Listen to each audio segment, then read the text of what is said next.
আসসালামু আলাইকুম। আশা করছি আপনারা সকলে অনেক ভালো আছেন। আমিও ভালো আছি। তো ভিউয়ার্স, আজকে আপনাদেরকে দেখাবো কিভাবে আমি এই সুন্দর 3D ফুলটা তৈরি করলাম।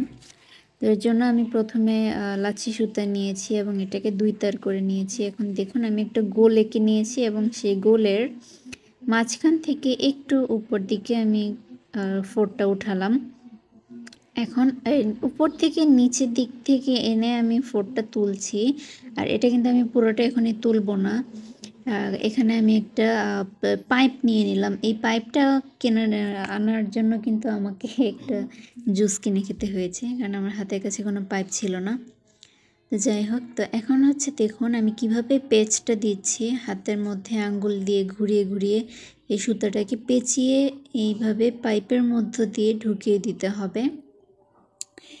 এভাবে হচ্ছে আপনি বলতে পারেন যে কতগুলো দিবেন, আসলে গুণে কাজটা করা যাবে না। এটা হচ্ছে চোখের অনুমানে আমরা যে ফাঁকাটা নিয়েছি, মানে মাঝখানে যে ফাঁকাটা তৈরি হয়েছে সেই ফাঁকাটা ভরাট করার জন্য যতটুকু প্রয়োজন ঠিক ততটুকুই প্যাচ দিতে হবে। তারপরে দেখুন আমি উপর থেকে সুতাটা তুলে এনে বাম নিচের দিক থেকে একটু চেপে ধরতে হবে। চেপে ধরে টেনে দিলেই কিন্তু সুন্দর ফুলটা হয়ে গেল। আর এই ফোরটা কিন্তু উঠবেও না এবং নষ্টও হবে না, কিন্তু খুব যত্ন সহকারে ব্যবহার করতে হবে, কেননা হাতে কাজের জিনিস। যেহেতু এটা হচ্ছে একটু 3D টাইপের ফ্লাওয়ার্স, অর্থাৎ এই ফুলটা উঠে উঠে থাকবে, অবশ্যই এটা একটু বেশি যত্ন সহকারে ব্যবহার করতে হবে। দেখুন ভিউয়ার্স, আমি একই নিয়মে কাজটা আবারও করছি। আর এই কাজটাই কিন্তু বারবার রিপিট করতে হবে, এভাবেই একটা গোলাপ ফুল তৈরি হয়ে যাবে। প্রথমে আমি মাঝখানে দুই পাশে দুইটা দিয়ে নিব, তাহলে আমার একটা মাঝখানে ছোট্ট যে পাপড়িগুলো থাকে সেই ছোট পাপড়ির মতো তৈরি হবে। আমি আপনাদেরকে আরেকটু কাছ থেকে দেখাচ্ছি যে কীভাবে এই প্যাচটা আপনারা দিবেন।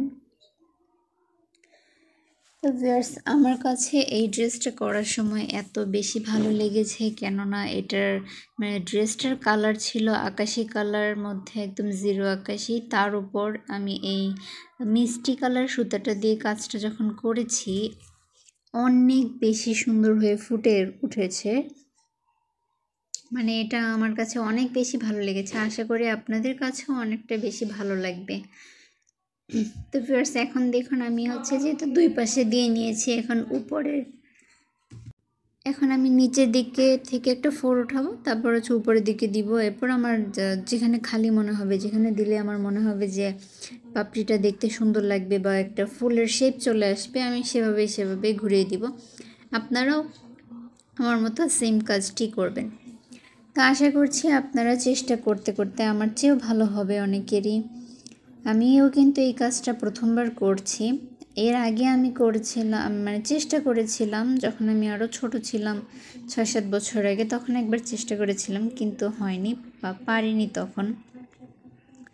তাই 6-7 বছর পর আবার যখন কাস্টমারের অর্ডার আসলো তখন চিন্তা করলাম যে না, এবার আমাকে পারতেই হবে। তো যেই চিন্তা সেই কাজ, আমি এবার ঠিকই পেরে গেলাম। আর আপনাদেরকেও একটু দেখিয়ে দিলাম